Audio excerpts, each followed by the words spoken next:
Recording in progress. Assalamualaikum warahmatullahi wabarakatuh. Kembali lagi dengan saya, Arif Fahmi Hidayat. Pada kali ini kita akan membahas analisis regresi linier sederhana. Analisis pertama-tama dulu kita akan saya akan menjelaskan analisis regresi linier. Analisis regresi linier yakni analisis untuk mengetahui pengaruh atau hubungan secara linier antara variabel independen terhadap variabel dependen, dan untuk memprediksi atau meramalkan suatu nilai variabel dependen berdasarkan variabel independen. Analisis regresi linier dibedakan menjadi regresi linier sederhana, yakni menganalisis hubungan linear antara satu variabel independen dengan satu variabel dependen. Sedangkan analisis regresi linier berganda, yakni menganalisis hubungan linear antara dua variabel independen atau lebih dengan satu variabel dependen. Oke, yang pertama kita akan bahas analisis regresi linier sederhana. Analisis regresi linier sederhana digunakan untuk mengetahui pengaruh atau hubungan secara linier antara satu variabel independen dengan satu variabel dependen. Ini contoh studi kasus. Seorang mahasiswa ingin meneliti apakah terdapat pengaruh antara biaya produksi terhadap tingkat penjualan pada suatu perusahaan sepatu. Oke, ini kita sudah menyiapkan datanya.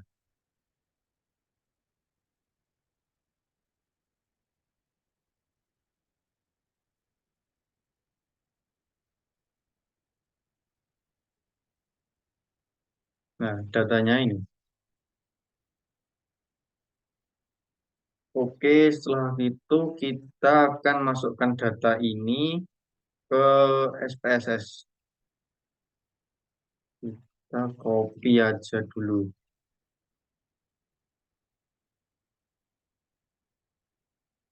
Kita copy dulu aja. Copy ke SPSS. Jika tadi ada 10 data, ini. Oke. Kita masuk ke variable view. Kalau ingin memasukkan data ini, kalau bisa ke variable view dulu, diatur dulu, atau kita juga bisa kopas dulu, baru nanti masukkan apa kita ubah di data view. Oke, ini kita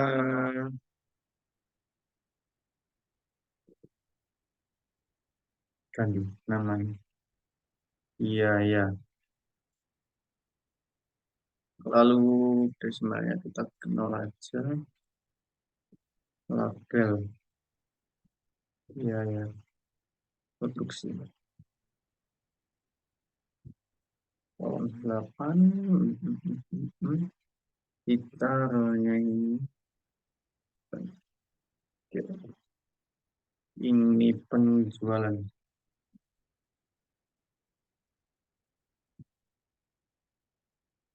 Ini kita 0. Ini tingkat penjualan. Oke, kita kembali ke data view. Nah, nanti data view-nya kayak gini. Oke, setelah itu kita akan eh, melakukan proses yang selanjutnya. Kita klik analyze, lalu regresi linear. Nah, nanti tampilannya kayak gini. Lalu ini biaya produksinya sebagai independen, tingkat penjualannya sebagai dependen. Oke, kita lalu klik statistik. Oke, setelah itu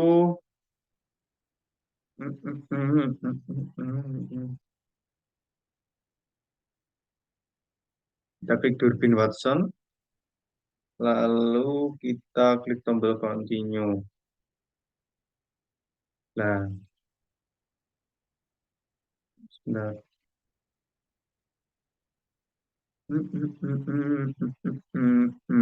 Kita kita klik tombol plot. Nah, ini keluarnya nanti kayak gini.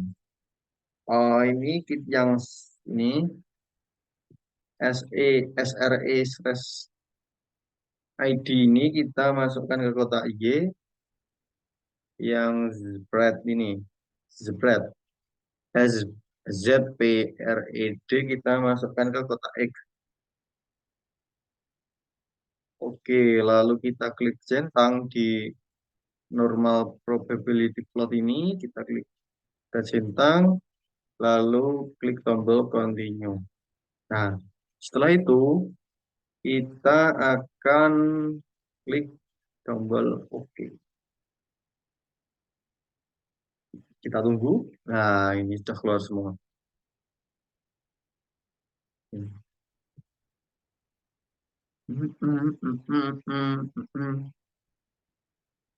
Sudah keluar ini semua. Oke, Recording in progress. oke, setelah ini kita akan jabarkan, kita interpretasikan. Ini tadi sudah aku copy di Word, kita langsung pindah aja di Word-nya. Nah, ini hasilnya, outputnya dari tadi ini. Nah, maksud output dari ini ya, ini dari output dapat dilihat bahwa variabel independen yang dimasukkan ke dalam model adalah biaya produksi dan variabel dependennya yakni tingkat penjualan dan tidak ada variabel yang dikeluarkan. Nah, di sini kan kosong ini. Oke, lalu sedangkan metode regresinya menggunakan enter ya, metodenya. Lalu ke output yang kedua, model summary ini kita jabarkan, yakni R adalah korelasi berganda, yaitu korelasi antara dua atau variabel independen terhadap variabel dependen. Dalam regresi sederhana, angka R ini menunjukkan korelasi sederhana atau korelasi Pearson antara variabel X terhadap Y. Atau tadi kita menggunakan biaya produksi dengan tingkat penjualan ini. Angka R didapat 0,94, yang berarti korelasi antara variabel biaya produksi dengan tingkat penjualan sebesar 0,984. Hal ini berarti terjadi hubungan yang erat karena nilai mendekati 1. Oke, yang R2, R square, yang ini. Ya, ini menunjukkan koefisien determinasi. Nah, angka ini akan diubah ke bentuk persen, yang artinya persentase sumbangan pengaruh variabel independen terhadap variabel dependen. Nilai R2 sebesar 0,969. Nih, yang berarti persentase sumbangan pengaruh variabel biaya produksi terhadap tingkat penjualan sebesar 96,9%. Sedangkan sisanya dipengaruhi oleh variabel lain yang tidak dimasukkan dalam model ini. Oke, yang ketiga adjusted R square yang ini. R square yang telah disesuaikan nilainya sebesar 0,965. Ini juga menunjukkan sumbangan pengaruh variabel independen terhadap variabel dependen. Adjusted R square biasanya untuk mengatur sumbangan pengaruh jika dalam regresi menggunakan lebih dari dua variabel independen. Ini tadi kita satu ya, nanti untuk uh, regresi berganda. Lalu standard error for the estimate adalah ukuran kesalahan prediksi. Nilainya sebesar sebesar ini di sini. Artinya kesalahan dalam memprediksi tingkat penjualan sebesar ini 22.900 sekian. Oke, lalu ini output ANOVA. ANOVA atau analisis varian yaitu uji koefisiensi regresi secara bersama-sama uji F untuk menguji signifikansi pengaruh beberapa variabel independen terhadap variabel dependen. Analisis ini lebih tepat diterapkan pada regresi berganda. Lalu yang ini, nah ini kita jelaskan satu-satu ya. Ini untuk setiap bagian pada tabelnya ini. Yang pertama, unstandardized coefficient merupakan nilai koefisien yang tidak terstandarisasi atau tidak ada patokannya. Nilai ini menggunakan satuan yang digunakan pada data variabel dependen, misalnya rupiah, persen, dan sebagainya. Koefisien B terdiri nilai konstan atau dalam kurung harga Y jika X sama dengan 0. Dan koefisien regresi dalam kurung nilai yang menunjukkan peningkatan atau penurunan variabel Y yang didasarkan variabel X. Nilai-nilai inilah yang masuk dalam persamaan regresi linier. Sedangkan standar error adalah nilai maksimum kesalahan yang dapat terjadi dalam memperkirakan rata-rata populasi berdasarkan sampel. Nilai ini untuk mencari T hitung dengan cara koefisien dibagi standar error. Ini koefisien dibagi standar error. Ini hasilnya ini. Oke, standarisasi koefisien. Nilai koefisien yang telah terstandarisasi atau ada patokan tertentu, nilai koefisien beta semakin mendekati 0, hubungan antara variabel X dengan Y semakin tidak kuat. Hitung adalah pengujian signifikansi untuk mengetahui pengaruh variabel X terhadap Y. Apakah berpengaruh signifikan ataupun tidak. Untuk mengetahui hasil signifikan atau tidak, angka T hitung akan dibandingkan dengan T tabel. Oke. Ini ke signifikansi. Signifikansi merupakan besarnya probabilitas atau peluang untuk memperoleh kesalahan dalam mengambil keputusan. Jika pengujian menggunakan tingkat signifikansi 0,05, artinya peluang memperoleh kesalahan maksimal 5%. Ini maksudnya nilai toleransinya ya, toleransi kesalahan. Dengan kata lain, agar kita bisa percaya bahwa 90% keputusan adalah benar. Nih, ini persamaan untuk regresi linear ya.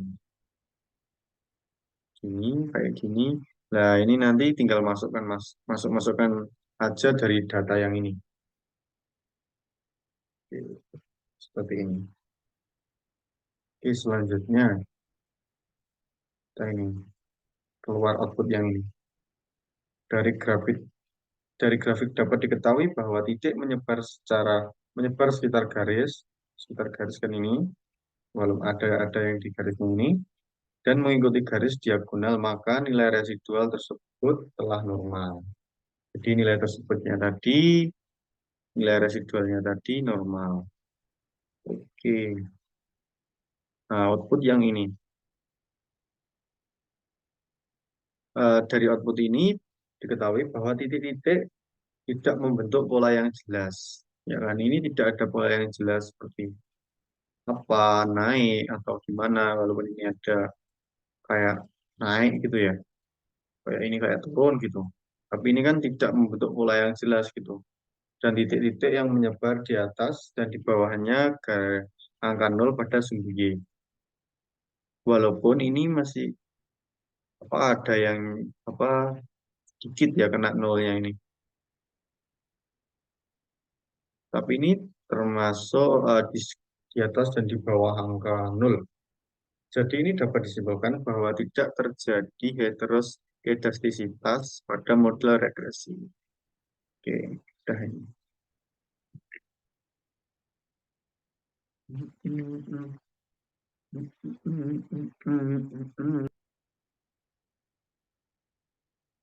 Oke, selanjutnya kita akan melakukan studi kasus untuk analisis regresi linear berganda. Jadi ini nanti dependennya 1, lalu independennya 2. Oke, analisis regresi ini linear berganda. Oke.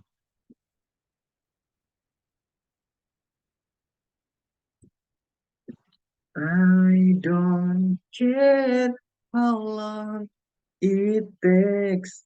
Oke, kita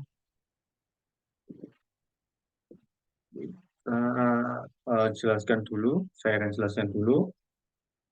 Analisis regresi linear berganda, yakni sebuah analisis yang digunakan untuk mengetahui pengaruh atau hubungan secara linear antara dua atau lebih variabel independen dengan satu variabel dependen. Perbedaan dengan regresi linear sederhana yang sebelum ini tadi, yakni bahwa regresi linear sederhana hanya menggunakan satu variabel independen dalam satu model regresi. Sedangkan regresi linear berganda menggunakan dua atau lebih variabel independen dalam satu model regresi. Kita akan menunjukkan studi kasusnya. Ya, seorang mahasiswa melakukan penelitian dengan ini tentang pengaruh fasilitas tes tulis SIM dan pelayanan tugas penguji terhadap nilai tes tulis SIM. Ini ya, datanya ini sudah ada, lalu kita masukkan ke SPSS. Datanya ini sebanyak berapa ini? Oke, 15. I don't- Masukkan ke sini. Kita anu aja dulu.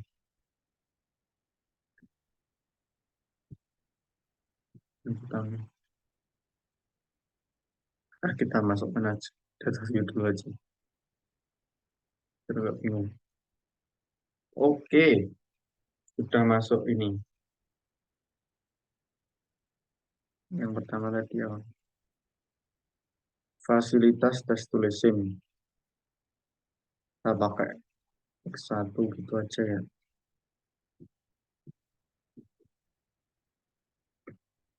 I don't care how long it takes.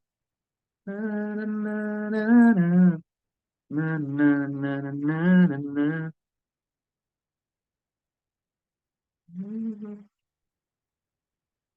Fasilitas tes tulis SIM. Fasilitas tes tulis SIM. Ini diganti X2. Ini pelayanan petugas penguji.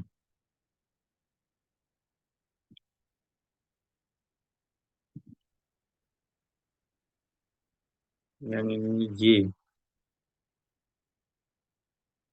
Nilai tes tulis SIM.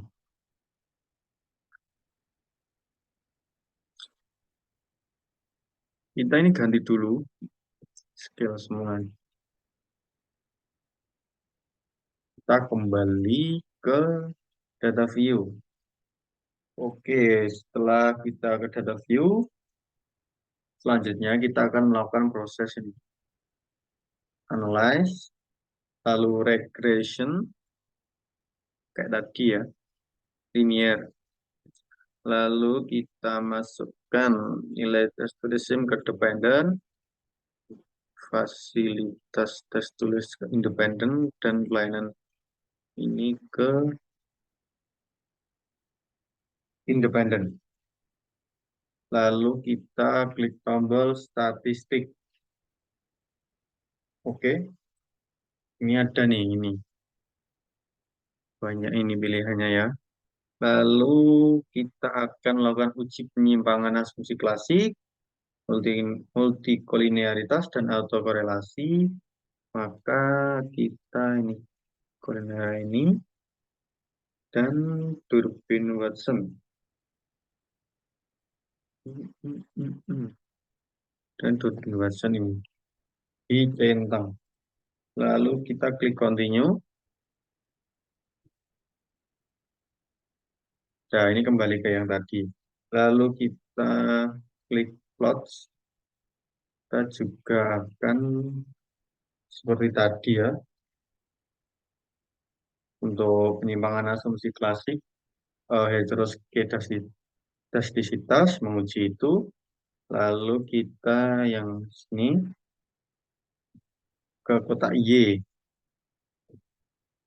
Yang ini Z, ZPRED ini ke kotak X. Lalu kita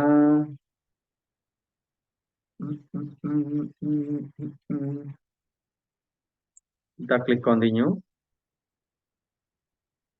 lalu diklik OK. Ini keluar semua ini.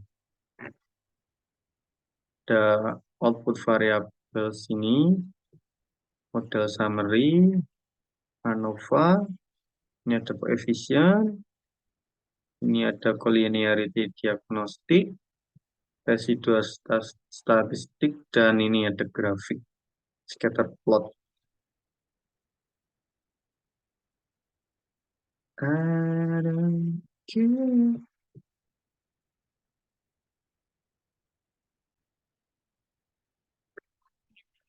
Oke, selanjutnya kita akan menginterpretasikan ini ya, output dari SPSS tadi. Saya sudah copy ke Word, sekalian nanti kita interpretasikan ya. Oke, kita langsung masuk ke Word. Oke.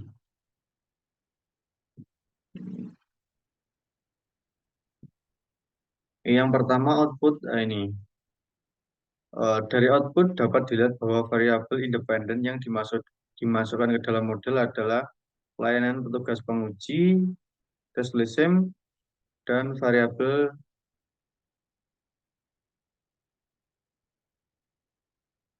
ini pelayanan petugas penguji dan fasilitas tes LSM, dan variabel dependennya adalah nilai tes LSM ini. Dan tidak ada variabel yang dikeluarkan atau di remove. Ini kan ini kosong ini. Lalu metode regresi menggunakan enter.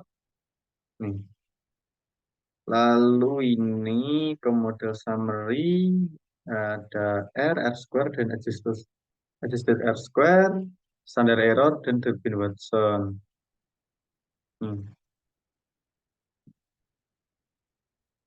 Oke, kita langsung masuk. Saya langsung ke ini penjelasannya sesuai tadi ya.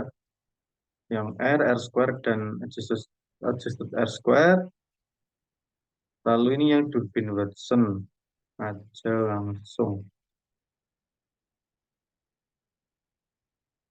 Oke, ini diperoleh Durbin Watson-nya 1,821.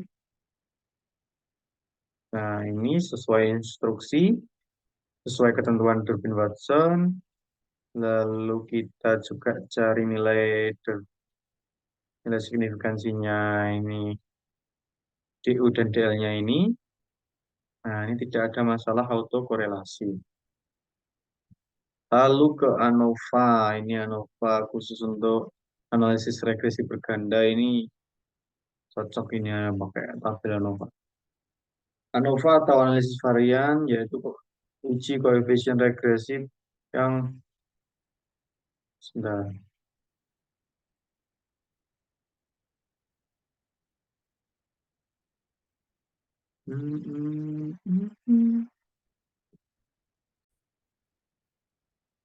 Mohon maaf tadi ada kesalahan dan sudah saya rubah. Ini yang pertama-tama untuk ANOVA, tabel ANOVA ini merumuskan hipotesis dulu, HO, lalu HA-nya, lalu menentukan F hitungnya. F hitungnya kan ada ini, F F hitung sebesar ada di situ, lalu sebentar.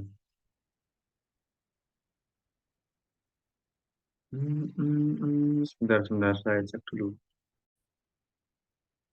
Oke, kita lanjutkan. Ini mencari F hitung dulu. F hitungnya sudah dapat. Ini 34,35 dan nilai signifikansi ini 0,66. Lalu F tabelnya ini sesuai panduannya itu di F tabelnya ini sebesar ini. Dan signifikansi 0,05. Oke, kriterianya ini.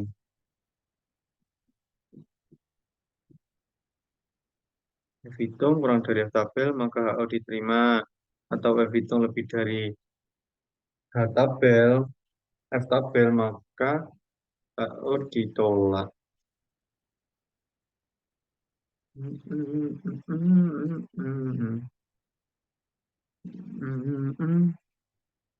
Lalu F hitungnya segitu. Sebentar.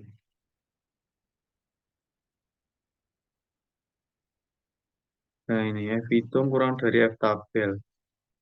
Signifikansi lebih besar juga, maka HO diterima. Jadi dapat disimpulkan bahwa fasilitas tes tulis SIM dan pelayanan petugas penguji secara bersama-sama tidak berpengaruh terhadap nilai tes tulis SIM. Oke, dari tabel ini dapat kita masukkan ke persamaan regresi linear sederhana. Ini regresi untuk regresi linear berganda. Ganti dulu. Seperti ini. Oke, kita tinggal masukkan aja. Di sini kita ambil hanya ini dari sini. Lalu B1, B2-nya ini dari sini. Oke, nanti diinterpretasikan seperti ini. Oke, lalu ini kita ke output yang terakhir, grafik scatter plot. Dari output dapat diketahui bahwa titik-titik membentuk pola yang jelas ya. Polanya ini tidak membentuk pola yang jelas. Ini sebenarnya ada pola yang jelas ya ini. Polanya ini kayak gini, naik turun gitu. Dan tidak menyebar. Titik-titiknya ini sebenarnya juga menyebar ya di antara nolnya. Tapi ada satu yang nempel di sini. Jadi ini kita ganti ya.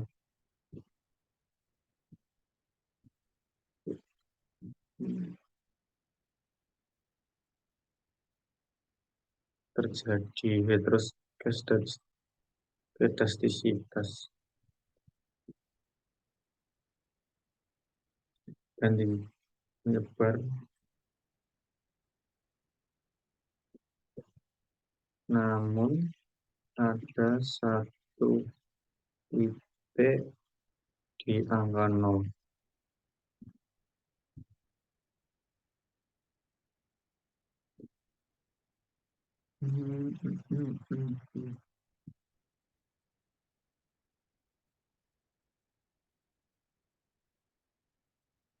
Jadi dapat disebutkan bahwa terjadi heteroskedastisitas dalam model regresi. Oke, sekian contoh studi kasus dari analisis regresi berganda. Kurang lebihnya saya mohon maaf. Terima kasih. Wassalamualaikum warahmatullahi wabarakatuh.